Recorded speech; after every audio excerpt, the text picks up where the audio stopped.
In this video, I am talking all about earnest deposits. An earnest deposit is money that a buyer will deposit with a title company once their offer is accepted on a house. It's similar to a security deposit, and it shows the seller that a buyer is serious about purchasing their home. The title company will hold on to the money, and should the buyer end up closing on the home, the money will be applied towards either their down payment or closing costs. You're probably wondering how much an earnest deposit needs to be. This really depends on the current real estate market and where you're located. Here in Arizona, earnest deposits are typically around 1% of the sales price. However, it really does make a difference what type of market we are in. Back when Phoenix was in a crazy seller's market in 2020, we would often see earnest deposits for much more than 1% to help make the buyer's offer stronger. Now, if the buyer ends up canceling the contract, there are several reasons why they would get their earnest money back. The most common is the inspection contingency, which allows the buyer to cancel during the inspection period and get their earnest money returned. Here in Arizona, the buyer is given a 10-day inspection period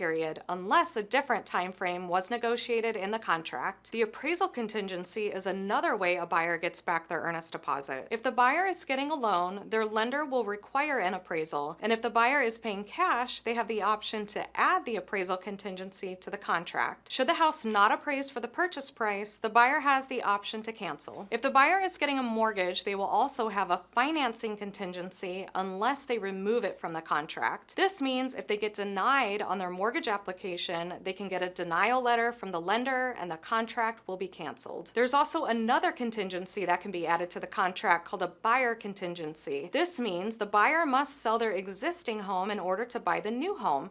So if they can't sell their house within the agreed upon time frame, the contract will be canceled. In addition to these 4 contingencies, there are a few other reasons a buyer can get back their earnest money. Once the buyer receives the seller disclosures, insurance claim history, and HOA CC&Rs and bylaws, they have 5 calendar days to review them and see if there's anything that's a deal breaker. If there is, as long as they cancel within 5 days of receipt of those documents, they will get back their earnest money. During the entire process of the sale, if there's anything additional the seller discloses, the buyer technically has 5 calendar days after delivery of that notice to cancel, and once again, earnest money would be returned. As you can see, there's many reasons earnest money can be returned to a buyer. Now, if the buyer gets cold feet and decides to cancel outside of these reasons or timeframes, the seller would most likely keep the earnest deposit. It's really important to work with the real estate agent who knows the contract well so they can help you navigate through any situation that may arise. If you have any questions about the home buying or selling process, feel free to reach out. Connect with me on Instagram, call or text, and don't forget to subscribe to my YouTube channel and download our free buyer guide.